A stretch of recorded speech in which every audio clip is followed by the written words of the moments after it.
Salam damai sejahtera di dalam kasih Tuhan Yesus Kristus. Bapak Ibu Saudara, saya percaya setiap kita yang menjalani hidup di dunia ini, kita hanya mendapat kesempatan hanya satu kali. Berapa kali Saudara? Satu kali. Dan itu pun sangat pendek. Firman Tuhan berkata usia manusia 70, 80, kalau sampai lebih dari itu isinya banyak penderitaan. Bapak Ibu Saudara sekalian, biarlah hidup yang hanya satu kali kita betul-betul bisa mensyukuri, menikmati. Saya melihat orang yang berbahagia bukanlah orang yang kaya, bukanlah orang yang hebat, tapi orang yang mensyukuri apa yang Tuhan berikan kepada kita. Amin. Syukuri apa yang ada, bukan cari yang tidak ada. Bapak Ibu Saudara, hari ini saya ingin menyampaikan satu kebenaran firman dengan tema merebut kemenangan. Kemenangan di dalam Alkitab digambarkan salah satunya sebagai the promised land, tanah perjanjian, yaitu Kanaan. Tuhan memang menjanjikan Kanaan menjadi milik orang Israel, tetapi Kanaan harus direbut. Kemenangan pasti dijanjikan kepada setiap orang yang percaya kepada Yesus. Amin. Tapi kemenangan harus direbut. Bapak Ibu Saudara sekalian, kita semua pasti menghendaki hidup berkemenangan. Apakah itu membangun keluarga, membangun masa depan, bisnis, pekerjaan yang sukses, umur yang panjang, sehat. Saudara-saudara sekalian, kita semua pasti merindukan itu. Tetapi mengapa ada lebih banyak orang yang gagal daripada orang yang hidupnya sukses? Apakah itu sudah suratan nasib? Apakah betul nasib itu ada? Apakah itu ada takdir, suratan takdir? Bapak Ibu Saudara, firman Tuhan berkata bahwa Tuhan sekali-kali tidak pernah merancangkan yang buruk. Rancangan yang ada pada Tuhan adalah rancangan yang penuh damai sejahtera, penuh dengan masa depan yang penuh berkat. Amin. Nah, hari ini saya ingin membawa Bapak Ibu Saudara untuk melihat bagaimana kehidupan dua pemimpin bernama Musa dan Yosua. Merebut kemenangan. Sesuai dengan subtema di bulan Januari, minggu yang terakhir bulan Januari ini kita mendapatkan satu subtema yang indah, step of faith. Melangkah dengan iman. Melangkah dengan iman untuk merebut kemenangan harus dimulai dengan perintah Tuhan. Amin. Di mana ada perintah, di situ ada penyertaan. Saudara ingat ketika Petrus melangkah dengan iman keluar dari perahunya, Tuhan sendiri berkata kepada Petrus, keluar dari perahu. Setelah Petrus mendengar perintah itu, baru saudara sekalian Petrus berani melangkah. Ada orang yang coba-coba meniru untuk berjalan di atas air. Itu pernah terjadi di Korea. Untuk mengikuti sebuah kebangunan rohani, banjir. Nah, mereka berkata kalau Petrus bisa berjalan di atas air, kami juga bisa. Lalu mereka berdoa, jalan di atas air, tenggelam dan mati. Ya, itu sebabnya step of faith, melangkah dengan iman. Sudah sekalian harus dimulai dengan perintah Tuhan. Bukankah Roma 10 ayat 17 berkata, iman itu datang dari pendengaran akan firman Tuhan. Mari kita melihat saudara bagaimana Tuhan memberikan perintah kepada Musa dan kepada Yosua dengan panggilan yang berbeda. Bapak Ibu Saudara, Tuhan itu pencipta alam semesta. Dia punya otoritas kuasa yang penuh. Dia berhak memilih siapapun yang dikehendakinya. Nah, kalau kita melihat bagaimana Tuhan mempersiapkan Musa, begitu unik. Cara yang sangat unik sekali. Yaitu Tuhan mempersiapkan Musa dari dalam kandungan ibunya. Mari kita melihat di dalam Keluaran pasal 2 ayat 1 sampai dengan ayat 2. Seorang laki-laki dari keluarga Lewi kawin dengan seorang perempuan Lewi. Lalu mengandunglah ia dan melahirkan seorang anak laki-laki. Ketika dilihatnya bahwa anak itu cantik, disembunyikannya 3 bulan lamanya. Kenapa orang tuanya menyembunyikan Musa? Coba kita lihat dalam Ibrani 11 ayat 23. Karena iman, maka Musa setelah ia lahir disembunyikan selama 3 bulan oleh orang tuanya. Karena mereka melihat bahwa anak itu elok rupanya dan mereka tidak takut. akan perintah raja. Saudara, perintah raja Mesir pada waktu itu memberikan satu instruksi. Setiap bayi laki-laki Ibrani atau bayi orang Israel harus dibuang ke sungai Nil. Mengapa saudara? Sebab selama 4 generasi bangsa Israel berada di Mesir. Sudah ingat cerita bagaimana Yusuf yang dijual, dibuang oleh saudara-saudaranya jadi budak di Mesir. Sampai kemudian dia boleh diangkat menjadi Perdana Menteri, orang nomor 2 di Mesir. Ya, kita semua ingat cerita itu. Bagaimana Yusuf dipersiapkan Tuhan menjadi berkat. Bukan hanya bagi bangsanya sendiri, tapi bagi bangsa-bangsa yang waktu itu mengalami kekeringan. Sampai kemudian keluarganya dibawa semua ke Mesir. Mereka diberkati, tetapi ketika Yusuf dan saudaranya mati, anaknya, keturunannya, maka raja yang baru di Mesir sudah tidak mengenal lagi keluarga Yusuf. Dan dikatakan saudara, orang Israel ini beranak pinak banyak sekali. Itu sebabnya orang Mesir takut. Waduh, ini mereka ini pendatang. Jangan-jangan nanti jumlah mereka lebih banyak, lebih kuat. Bagaimana ini?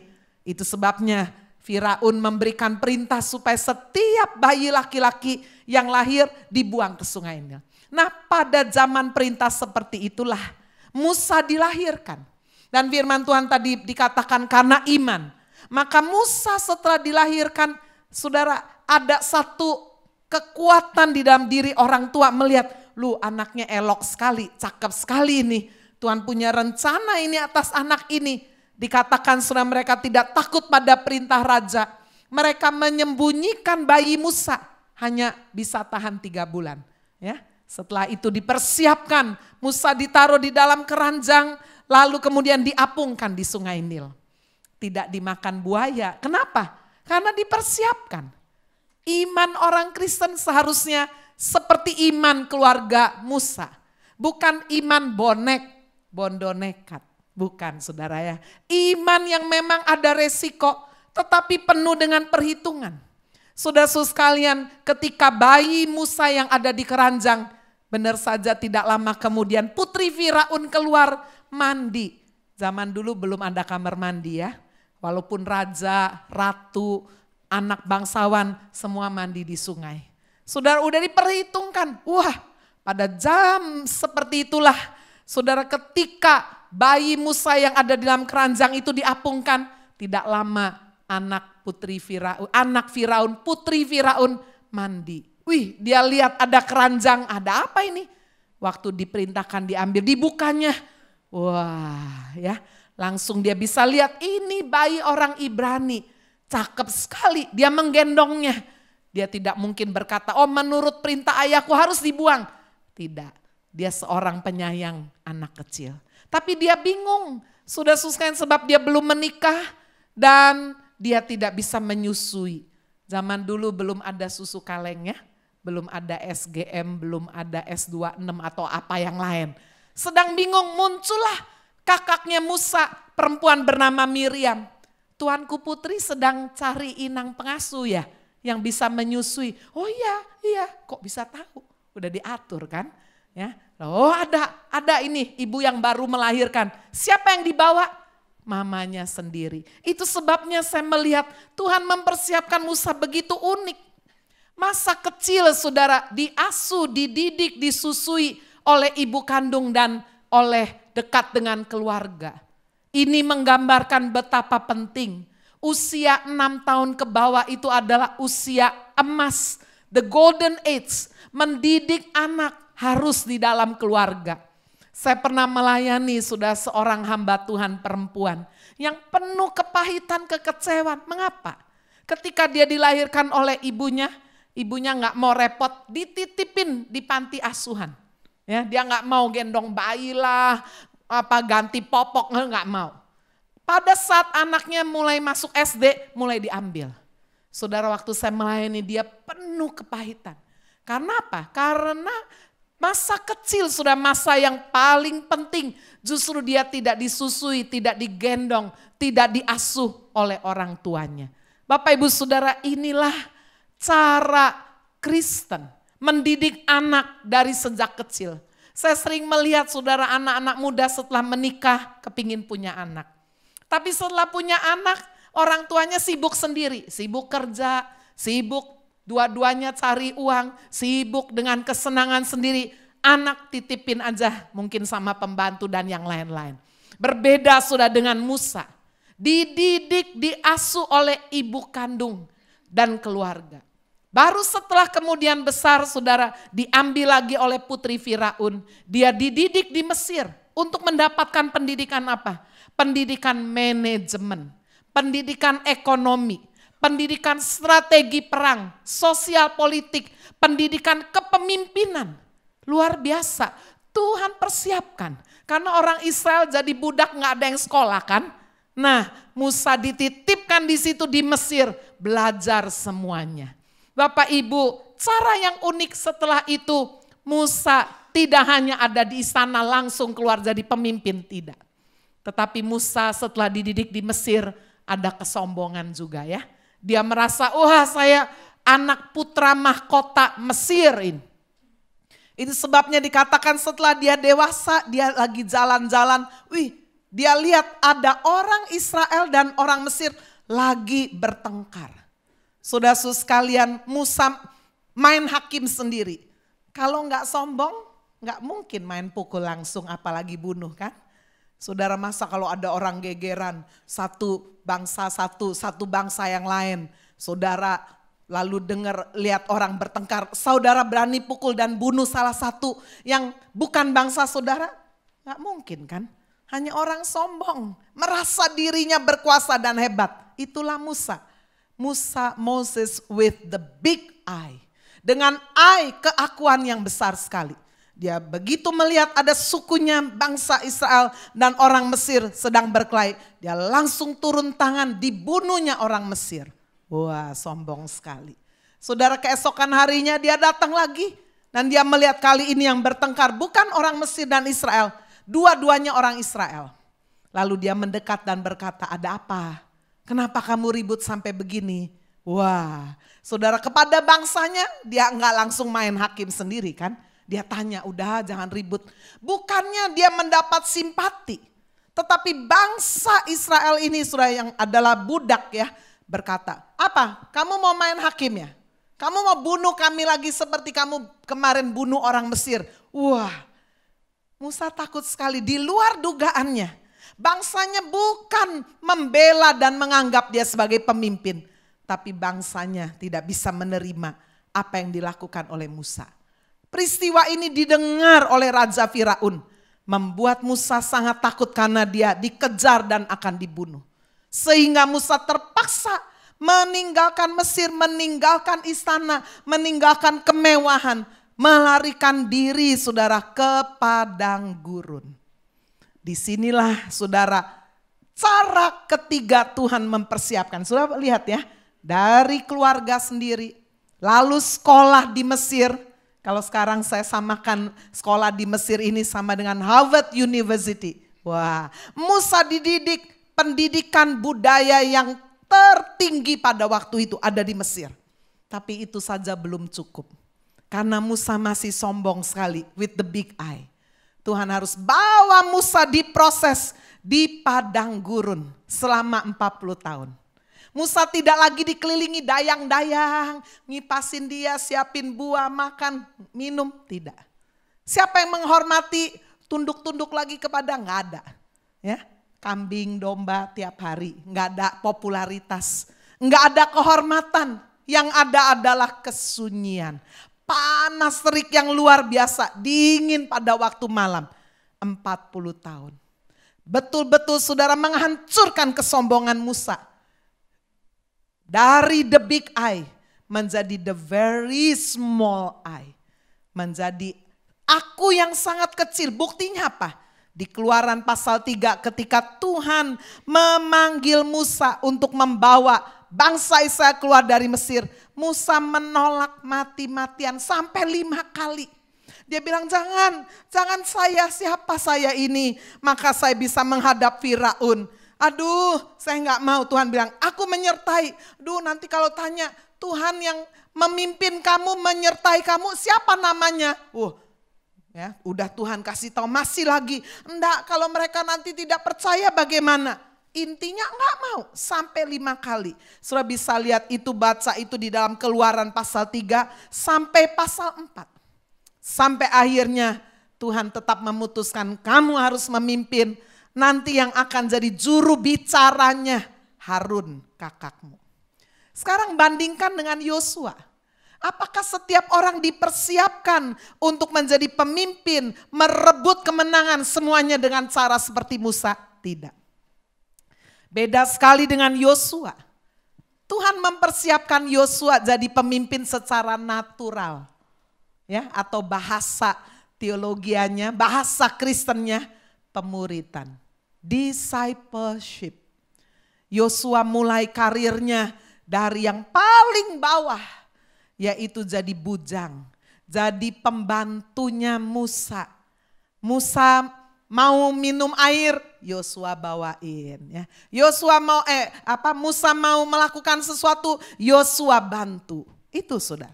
Mulai dari jenjang yang paling rendah. Dan saudara, ketaatan Yosua ini teruji sampai dia juga kemudian diangkat menjadi pemimpin. Coba kita melihat ujian yang pertama sangat berat dilewati oleh Yosua. Ditulis di dalam Keluaran pasal 17 ayat 9 sampai ayat 10.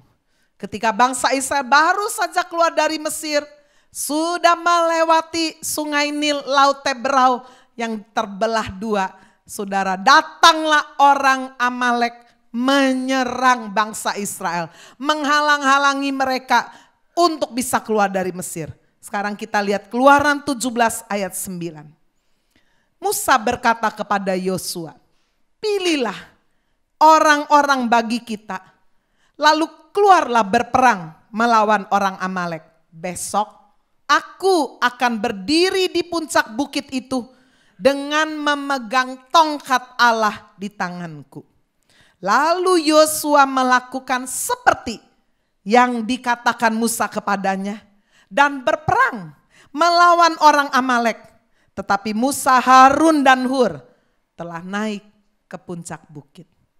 Yosua diberi perintah oleh Musa untuk berada di baris depan yang paling gawat. Ya, di medan peperangan melawan Amalek. Mereka orang-orang Israel ini bekas budak. Tidak ada keterampilan berperang, gak ada. Tetapi saudara Musa berkata, kamu ya pimpin peperangan. Saya akan di atas. Ngapain? Saya akan memegang tongkat Tuhan. Saya akan berdoa. Bapak Ibu Saudara, inilah ujian pertama. Penundukan diri.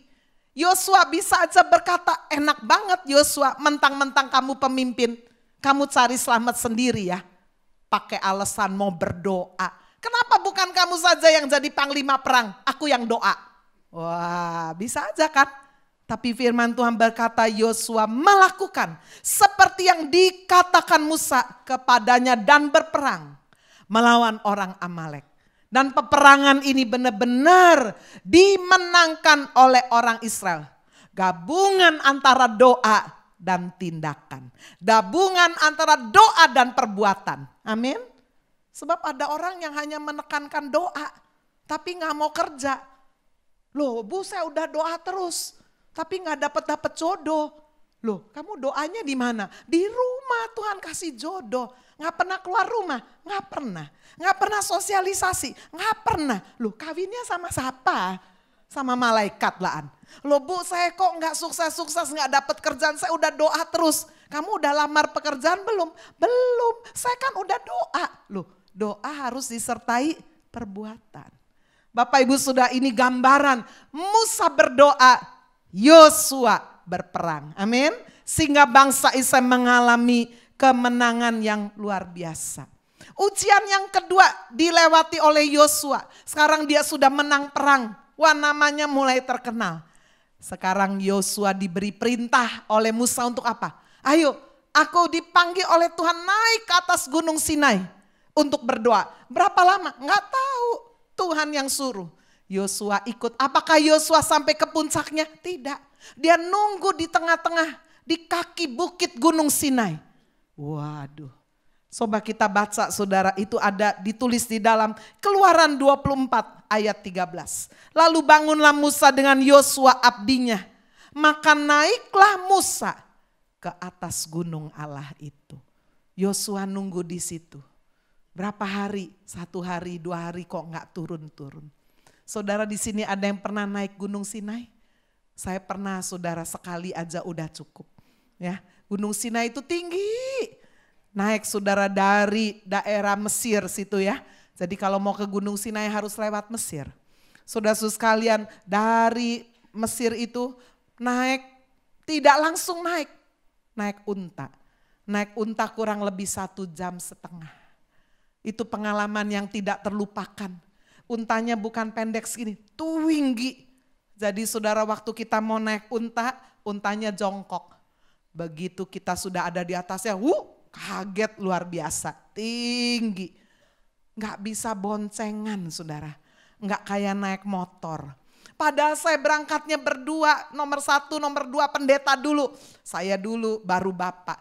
Berharap apa? Untanya iring-iringan, kita bisa hai Hani, hai Agnes, gak bisa.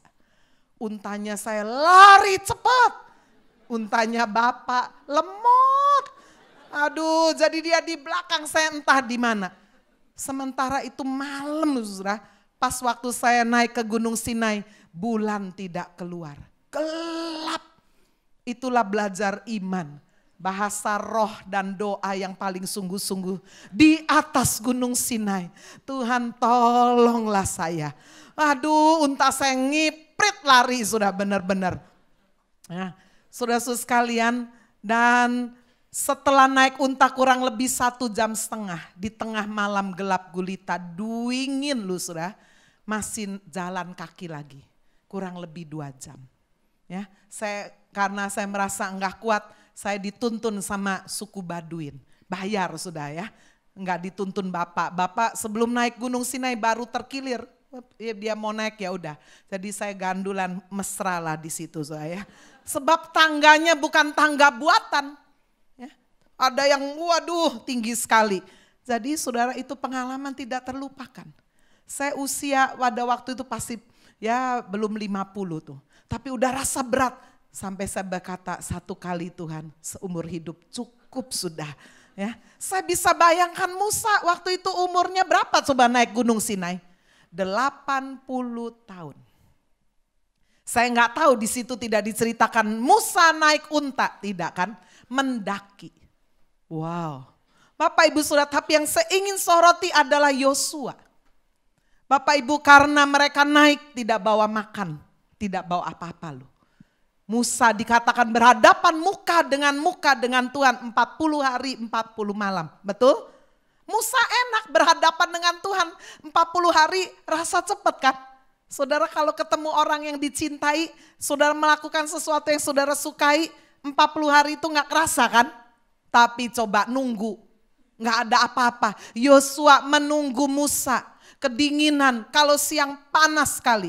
Daerah padang gurun kalau panas bisa 50 derajat saudara. Kalau malam dingin, menggigil. Kapan Tuhanku ini turun? Jangan-jangan dia mati di sana. Ini ujian jauh lebih berat. Namanya ujian penantian. Betul? Saya sering ketemu sama anak-anak muda yang tidak kuat menanti dapat jodoh. Ya. Akhirnya apa saudara? Salah dapat jodoh. Menanti itu ujian yang tidak mudah. Tapi Yosua lulus.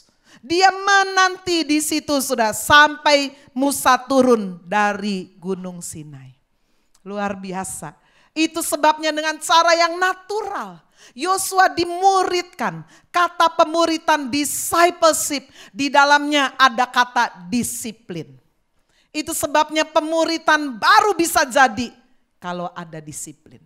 Sudah ada banyak orang mau sekolah Alkitab, tapi banyak yang merotol. Kenapa? Tidak kuat di disiplin. Tidak kuat menanti, pinginnya instan. Cara Tuhan dari dulu tidak pernah instan. Amin saudara. Saya berharap orang tua di sini mendidik anak jangan instan. Lewati proses kehidupan sehingga membuat anak-anak sudah matang secara moral dan karakter.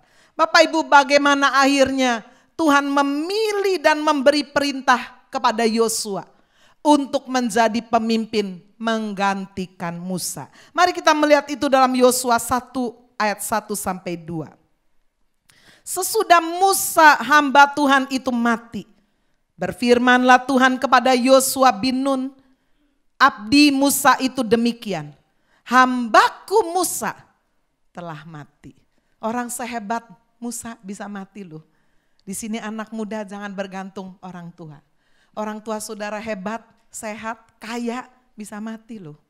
Istri-istri jangan bergantung sama suami. Suami hebat, baik, bisa mati dulu. Suami-suami jangan bergantung sama istri. Istri bisa mati dulu loh. Betul gak saudara? Pemimpin bisa mati. Saudara-saudara sekalian, Musa bukan Tuhan, bukan satu pribadi yang tidak bisa mati. Firman Tuhan berkata, hambaku Musa telah mati. Sebab itu bersiaplah sekarang seberangi sungai Yordan. Wah, Kanaan mau diserahkan bangsa Israel, tapi harus melewati penghalang yang pertama adalah sungai Yordan. Zaman dulu saudara, sungai Yordan itu arusnya deras sekali. Itu sebabnya orang menyebut sungai Yordan adalah sungai kematian.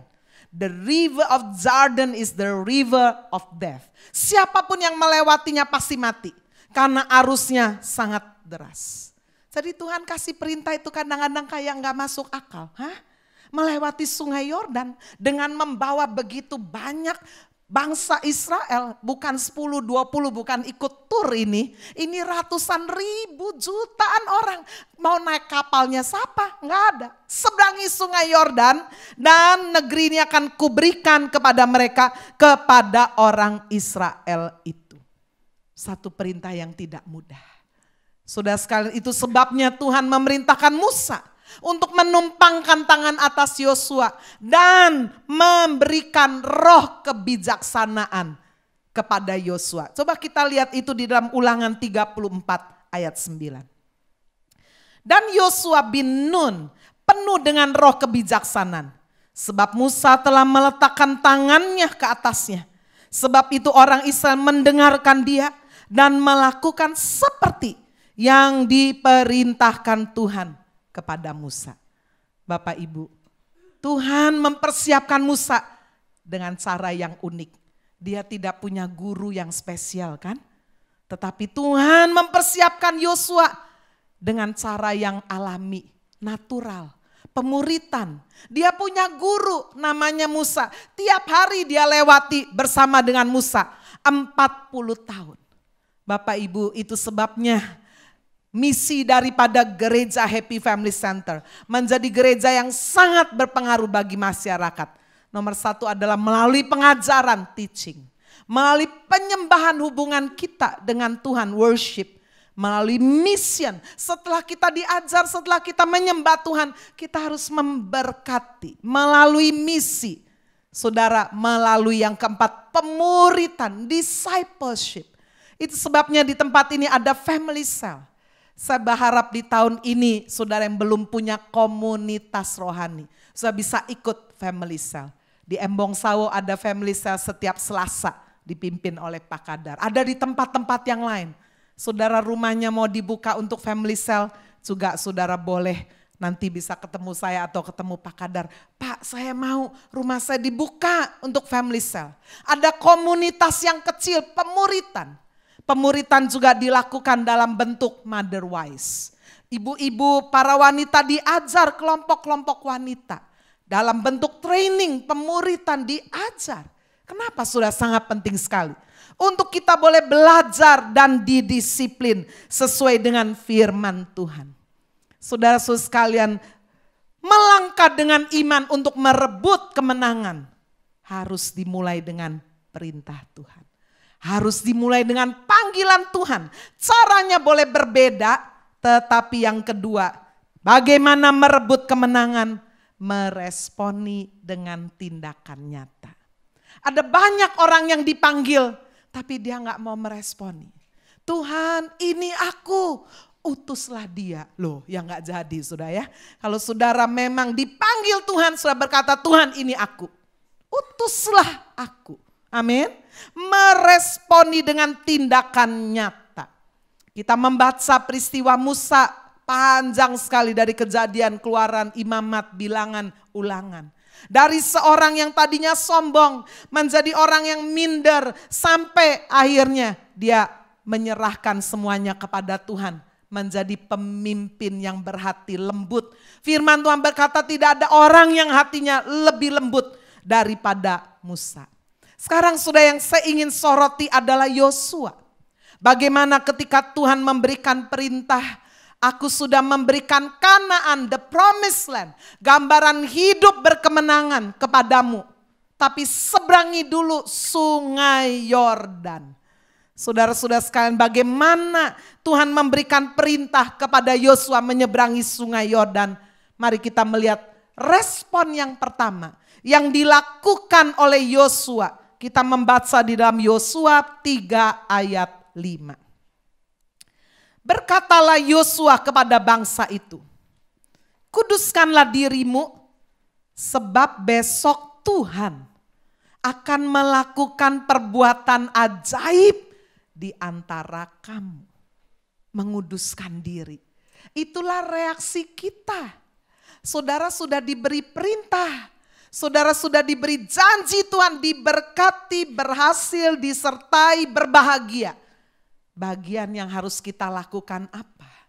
Bapak Ibu, menyeberangi kemustahilan. Di depan kita di tahun 2018 akan ada gejolak-gejolak, akan ada masalah.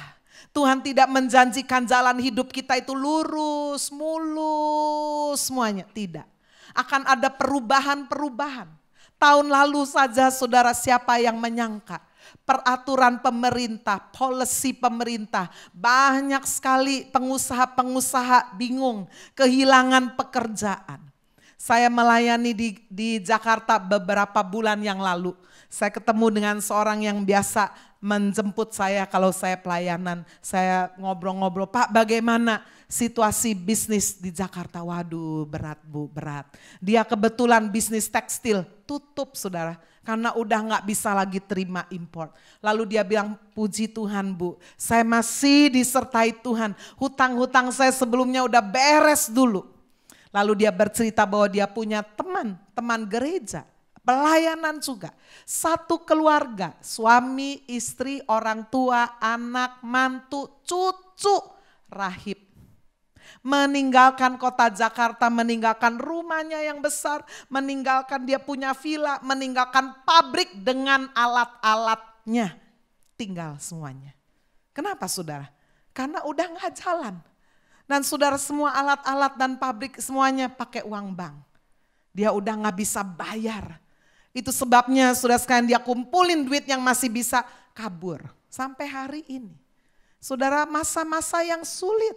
Tentu saja saya tidak mengajari saudara ya menghadapi kesulitan dengan cara kabur. Ya hadapi aja. Bapak Ibu sudah gejolak demi gejolak. Apalagi kita akan menghadapi pemilu. Kita tidak tahu. Tetapi saudara, saya percaya seperti bangsa ini sudah dijanjikan akan mengalami kemenangan. Kemenangan bukan tanpa masalah. Amin. Kemenangan nomor 1 Tuhan katakan apa? Seberangi sungai Yordan. Sungai Yordan itu gambaran mustahil. Enggak bisa diseberangi. Tapi bagaimana bisa menyeberanginya? Bersama dengan Tuhan tidak ada yang mustahil. Amin. Bagian yang kita harus lakukan, kuduskan dirimu. Firman Tuhan berkatalah Yosua kepada bangsa itu, kuduskanlah dirimu sebab besok Tuhan akan melakukan perbuatan yang ajaib di antara kamu. Kalau saudara merindukan tahun ini akan ada perbuatan yang ajaib dari Tuhan. Saudara melangkah dengan iman, kita melakukan bagian kita. Mari bereskan hidup yang bobrok-bobrok, hidup yang gak benar. Hidup secara seksual yang gak benar, hubungan yang gak benar. Hubungan suami istri yang gak betul, orang tua dan anak-anak menantu apa aja dah. Saudara bisnis ada yang gak benar, pakai uang orang gak bayar. Saudara mencuri uang orang, menipu, curi juga uang Tuhan. Saudara gak jujur, bereskan. Kuduskan dirimu. Hidup kudus bukan hanya berarti saudara punya suami 1, istri 1, bukan hanya itu. tapi dalam seluruh aspek hidup kita. Bagaimana keuangan kita, bagaimana hubungan kita dengan orang-orang di sekeliling kita. Saudara punya musuh? Oh, saya nggak ngomong sama dia, pokoknya sampai mati. Wah, berarti saudara nggak bisa mengharap mujizat dari Tuhan. Sebab firman Tuhan berkata doa orang benar. Amin. Harus benar orangnya. Doanya memang bisa belepotan. Tapi doa orang benar, jika dengan yakin didoakan, sangat besar kuasanya. Mungkin ada seorang bapak, suami berkata, oh bu, saya hidupnya gak benar kok, tapi istri gak tahu, anak gak tahu. Buktinya saya masih diberkati. Tunggu aja. Tunggu. Saudara jangan main-main sama Tuhan. Amin. Ya. Jadi sudah sekalian, ini langkah yang pertama. Kuduskan dirimu. Besok Tuhan akan melakukan perbuatan yang ajaib. Setelah kita menguduskan diri, yang kedua adalah kita mengikuti cara Tuhan. Coba kita lihat bagaimana Tuhan kasih perintah. Menyeberangi sungai Yordan ini bagaimana caranya? Apakah bangsa ini disuruh bikin kapal perahu yang banyak? Tidak. Cara Tuhan itu kadang-kadang dan seringkali tidak masuk akal. Coba kita lihat cara Tuhan. Yosua pasal 3 ayat yang ke-6. Dan kepada para imam itu Yosua berkata demikian. Angkatlah tabut perjanjian dan menyeberanglah di depan bangsa itu. Maka mereka mengangkat tabut perjanjian dan berjalan di depan bangsa itu. Ayat terakhir ayat 13 Yosua pasal 3. Segera sesudah kaki para imam pengangkat tabut Tuhan, Tuhan semesta bumi berhenti di dalam air sungai Yordan. Maka air sungai Yordan itu akan terputus. Air yang turun dari hulu akan berhenti mengalir menjadi bendungan. Itu perintah Tuhan. Setelah bangsa ini menguduskan diri, Tuhan kasih perintah, Yosua suruh para imam pemegang tabut perjanjian. Itu berjalan paling depan. Saudara, tabut perjanjian di dalam perjanjian lama itu penting sekali. Tabut perjanjian itu menggambarkan hadirat Tuhan. Amin. Saya akan buktikan di mana ada kehadiran Tuhan, hidup saudara akan disertai Tuhan. Dan firman Tuhan berkata, jika saudara disertai Tuhan, apa saja yang saudara buat, Tuhan akan buat berhasil. Saya akan berikan contoh saudara. Mari baca 2 Samuel pasal 6. 2 Samuel pasal 6. Ayatnya yang ke-9. Pada waktu itu Daud menjadi takut kepada Tuhan lalu katanya, bagaimana tabut Tuhan itu dapat sampai kepadaku? Karena Daud sangat percaya. Kalau saudara tabut Tuhan ada bersama bangsa Israel, itu menggambarkan kehadiran Tuhan ada pada bangsa Israel. Tuhan akan membuat bangsa ini mengalami kemenangan. Ya, coba kita lihat ayat 10. Sebab itu Daud tidak mau memindahkan tabut Tuhan itu ke tempatnya, ke kota Daud. Tetapi Daud menyimpang dan membawanya ke rumah siapa? Obed Edom, orang Gad itu. 3 bulan lamanya tabut Tuhan itu tinggal di rumah Obed Edom, orang Gad itu. Dan Tuhan apa? Memberkati Obed Edom dan seisi rumahnya. Diberitahukanlah kepada Raja Daud demikian. Tuhan memberkati seisi rumah Obed Edom dan segala yang ada padanya. Oleh karena tabut Allah itu. Saudara, jika dalam keluarga saudara ada hadirat Tuhan, ada Tuhan di situ. Amin. Tuhan akan memberkati. Berapa banyak saudara menghadirkan Tuhan dalam keluarga? Suami, istri, orang tua, dan anak. Membangun mezbah, berdoa bersama. Saudara punya usaha, pekerjaan, toko, hadirkan Tuhan. Saya dulu masih jadi penginjil, sering melayani itu hampir setiap hari.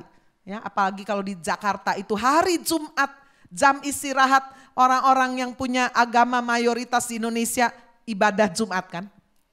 Pegawai-pegawai yang Kristen juga buka persekutuan di situ ibadah.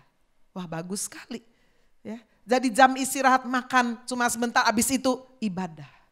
Saya melihat perusahaan, pekerjaan, menghadirkan Tuhan. Tuhan akan sertai. Amin. Rumah Obed-Edom ini ketitipan tabutnya Tuhan.